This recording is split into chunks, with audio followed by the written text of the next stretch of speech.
We've all got two wolves in us, a good one and a bad one, and they both want to eat. The best I can tell, we just got to feed that good one a little more than the other one.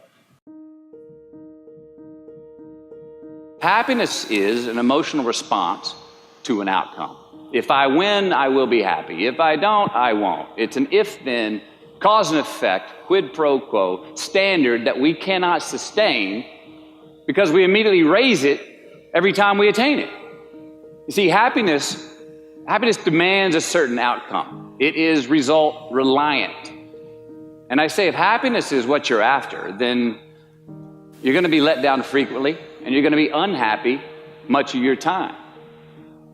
Joy, though, joy is a different thing. It's something else. Joy is not a choice.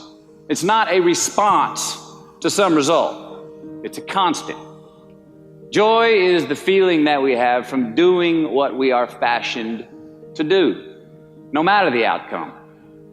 Now, personally, as an actor, I started enjoying my work and literally being more happy when I stopped trying to make the daily labor a means to a certain end. For example, I need this film to be a box office success. You know, I need my performance to be acknowledged. I need the respect of my peers. All those are reasonable aspirations, but the truth is, as soon as the work, the daily making of the movie, the doing of the deed became the reward in itself for me, I got more box office, more accolades and respect than I ever had before. See, joy is always in process. It's under construction. It is in constant approach, alive and well in the doing of what we're fashioned to do and enjoying it. Now, the easiest way to dissect success is through gratitude. Giving thanks for that which we do have, for what is working. Appreciating the simple things we sometimes take for granted. We give thanks for these things, and that gratitude reciprocates, creating more to be thankful for. It's really simple, and it works. Now, I'm not saying be in denial of your failures. No, we can learn from them too, but only if we look at them constructively, as a means to reveal what we are good at, what we can get better at, what we do succeed at. All right, life's a verb. We try our best, we don't always do our best. And since we are the architects of our own lives, let's study the habits, the practices, the routines that we have that lead to and feed our success, our joy, our honest pain, our laughter, our earned tears. Let's dissect that and give thanks for those things. And when we do that, guess what happens? We get better at them, and we have more to dissect. It's a get-rich-quick on the internet, richest 15 minutes of fame world that we live in, and we see it every day. But we all want to succeed, right? So the question that we got to ask ourselves is what success is to us, what success is to you. Is it more money? That's fine. I got nothing against money. Maybe it's a healthy family. Maybe it's a happy marriage. Maybe it's to help others, to be famous, to be spiritually sound, to leave the world a little bit better place than you found it. Continue to ask yourself that question. Now, your answer may change over time, and that's fine. But do yourself this favor. Whatever your answer is, don't choose anything that will jeopardize your soul. Prioritize who you are, who you want to be, and don't spend time with anything that antagonizes your character. Don't drink the Kool-Aid, man. It tastes sweet, but you will get cavities tomorrow, all right? Life is not a popularity contest. Be brave, take the hill, but first answer that question, what's my hill? Well, for me, it's a measurement of 5 things. We got fatherhood. We got being a good husband. We got my health, mind, body, and spirit. We got career, and we got friendships. These are what's important to me in my life right now. Because I want to keep all 5 in healthy shape.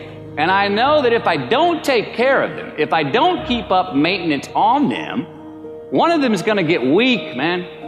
It's going to dip too deep into the debit section. It's going to go bankrupt. It's going to get sick, die even. So first, we have to define success for ourselves. And then we have to put in the work to maintain it. Take that daily tally. Tend our garden. Keep the things that are important to us in good shape. Defining ourselves by what we are not is the first step that leads us to really knowing who we are. You know that group of friends that you hang out with that they really might not bring out the best in you? You know, they gossip too much, or they're kind of shady. They really aren't going to be there for you in a pinch.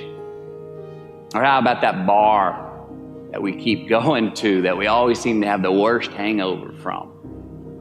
Or that computer screen, right? That computer screen that keeps giving us an excuse not to get out of the house and engage with the world and get some real human interaction.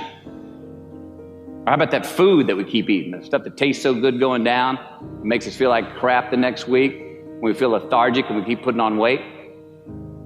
Well, those people, those places, those things, stop giving them your time and energy. Just don't go there. I mean, put them down. And when you do this, when you do put them down, when you quit going there, and you quit giving them your time, you inadvertently find yourself spending more time and in more places that are healthy for you, that bring you more joy. Why? Because you just eliminated the who's, the where's, the what's, and the when's that were keeping you from your identity.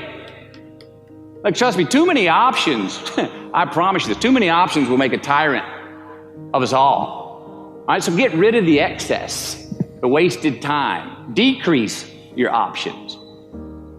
If you do this, you will have accidentally, almost innocently, put in front of you what is important to you by process of elimination.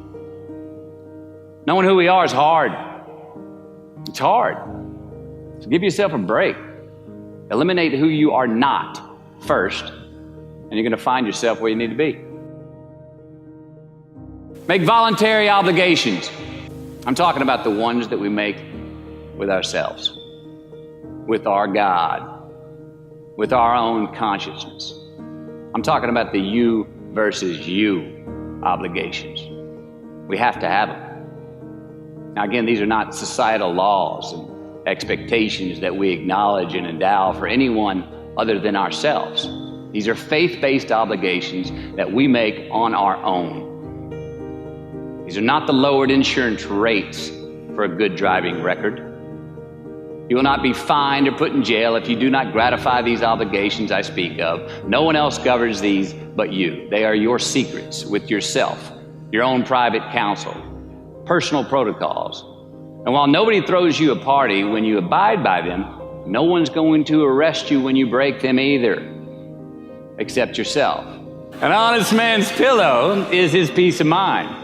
And when you lay down on that pillow at night, no matter who's in your bed, we all sleep alone. These are your personal Jiminy Crickets, and there are not enough cops in the entire world to police them. It's on you. It's on you. We do our best when our destinations are beyond the measurement, when our reach continually exceeds our grasp, and when we have immortal finish lines. And when we do this, the race is never over. The journey has no port. The adventure never ends because we are always on the way. So do this, and let somebody else come up and tap you on the shoulder and say, hey, you scored. Let them run up and tap you on the shoulder and say, man, you won. Let them come tell you, you can go home now. Let them say, I love you too. Let them say, thank you. Take the lid off the man-made roofs that we put above ourselves and always play like an underdog.